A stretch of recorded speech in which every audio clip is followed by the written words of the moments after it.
Bienvenue sur Africa 24 dans cette nouvelle édition de l'Africa Tonight. Au sommaire, les tensions seraient apaisées au Burkina Faso dans la soirée de jeudi, mais l'opposition réclame la démission du président Blaise Compaoré. Le président qui a instauré l'état d'urgence et dissout son gouvernement après une journée d'émeutes de l'opposition. Des manifestations ont également eu lieu au Bénin. Ce jeudi, les protestataires s'insurgent contre le retard observé dans l'organisation des élections et proposent l'utilisation d'une liste alternative afin de mener le processus électoral. Et puis la succession s'organise en Zambie après le décès mardi du président Michael Sata. Le chef de l'État social-démocrate était au pouvoir depuis septembre 2011, mais certains observateurs craignent que des rivalités ne s'installent au sein du parti. L'état d'urgence a été décrété au Burkina Faso par le président Blaise Compaoré, une décision prise aux alentours de 17h GMT qui vient clôturer une journée d'émeutes. Le gouvernement qui a été dissous comme il est permis dans l'article 58 de la Constitution. Des négociations ont également été entamées avec l'opposition. On fait le point sur ces derniers événements avec notre correspondant sur place, Wendiam Valentin Compaoré. En fait, la position de l'opposition a un peu évolué. Parce qu'en fait, au début, l'opposition félicitait les manifestants autour de 13h, 14h. Mais par la suite, il y a eu au moins une centaine de personnes qui sont venues au niveau du chef de file de l'opposition politique et lui demander de refaire une autre déclaration. Et c'est dans cette déclaration justement que le CEFOP demande la démission du président du Faso. Et la tension était à son paroxysme depuis plusieurs jours déjà au Burkina Faso. L'opposition avait appelé à plusieurs reprises à la contestation. La modification de la Constitution qui aurait permis au président Blaise Compaoré de se représenter une 5e fois était la cause de leur protestation.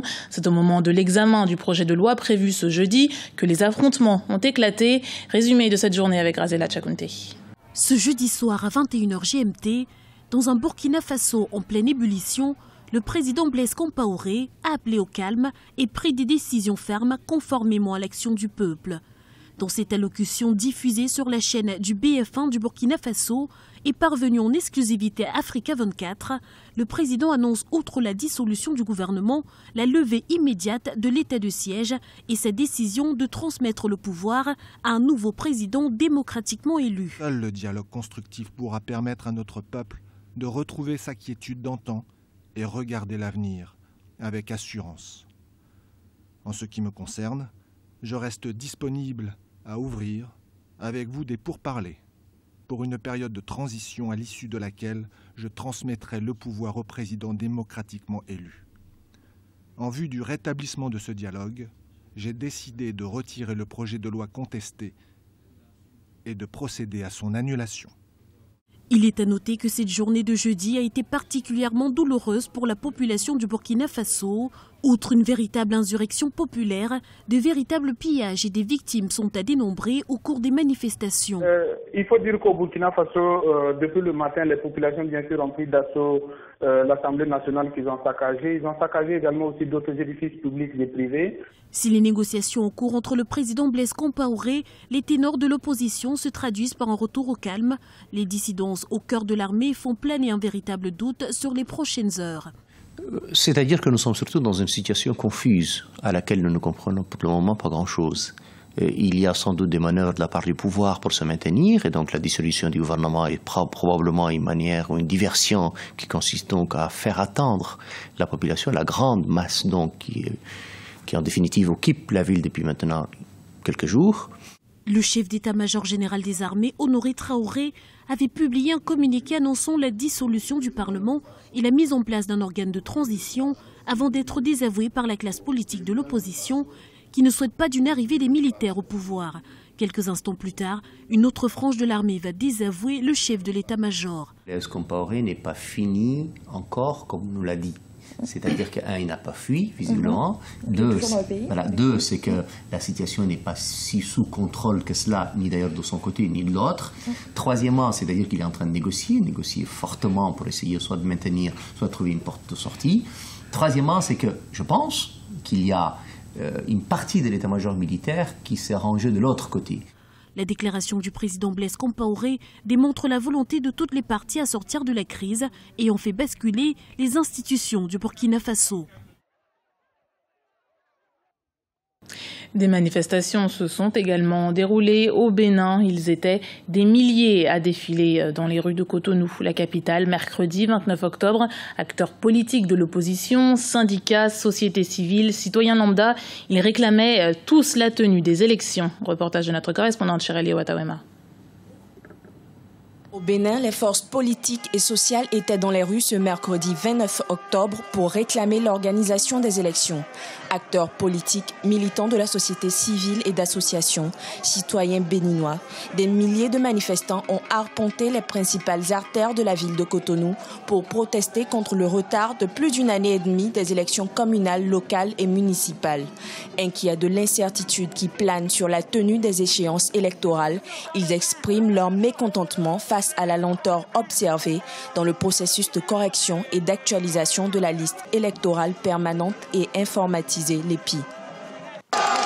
La marche donc pour une LEPI non truquée, la marche pour des élections à bonne date, la marche pour une démocratie donc apaisée, la marche pour la liberté. Et nous comptons sur vous que cette marche connaîtra encore d'autres qui vont lui succéder avec une envergure plus percutante. Par cette mobilisation, ces manifestants suggèrent l'utilisation d'une liste alternative en lieu et place de la LEPI, liste électorale permanente et informatisée. Face à cette marche de protestation, le gouvernement se dit ouvert à toute suggestion favorable à l'évolution du processus électoral.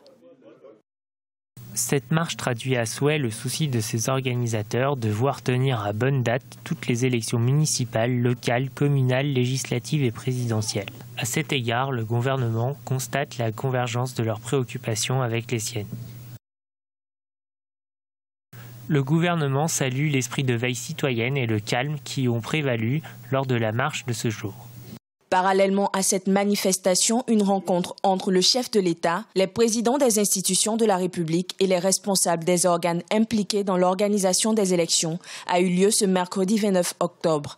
La décision majeure de cette réunion a été la mise en place d'un comité chargé de finaliser les propositions en vue d'accélérer le processus de correction de la LEPI. L'actualité économique, c'est le Forum économique Pays-Bas, République démocratique du Congo, qui avait lieu mercredi à Amsterdam, la capitale néerlandaise. Un rendez-vous auquel a participé le Premier ministre congolais, Matata Ponyo. Il y a présenté les opportunités d'investissement dans son pays. Un reportage de notre envoyé spécial Babilas Boton, commenté par Marina Vanier. La République démocratique du Congo à la conquête des investisseurs néerlandais. C'est le Premier ministre congolais en personne qui a conduit une délégation d'hommes d'affaires et de membres du gouvernement congolais dans le royaume néerlandais, ce grand exportateur de produits agricoles dans le monde. Objectif, présenter le temps d'un forum ce géant d'Afrique comme une excellente opportunité d'investissement dans le secteur privé. C'est un géant d'Afrique avec près de 2 345 000 km². Son sous-sol est riche en minerais aussi variés comme le cuivre, comme le cobalt, comme l'argent, l'uranium, le plomb, le zinc, le cadmium, les diamants, l'or, le thym, et j'en passe. La liste est longue.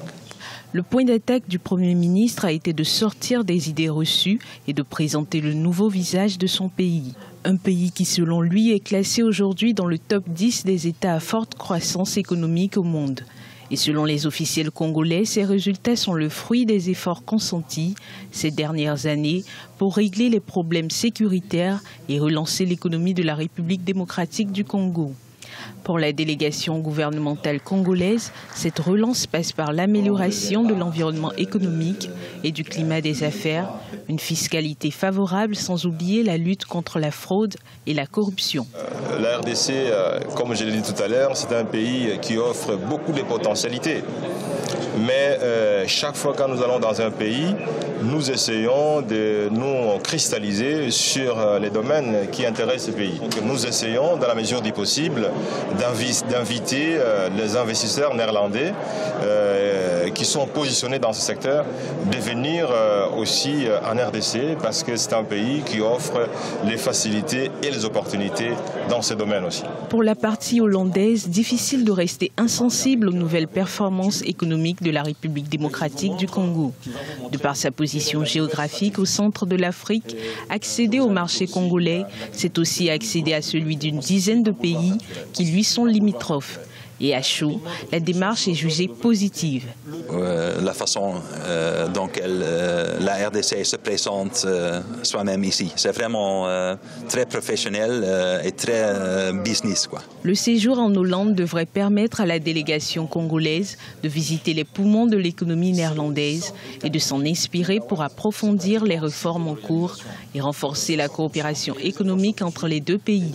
Le forum de ce mercredi a été aussi l'occasion pour Heineken et Vlisco, deux entreprises d'origine hollandaise implantées au Congo depuis plusieurs années, de présenter leur activité dans le pays et de partager le secret de leur réussite. C'était le journal de la rédaction. Merci de l'avoir suivi. Retrouvez dans un instant une nouvelle édition de l'Africa Tonight sur Africa 24.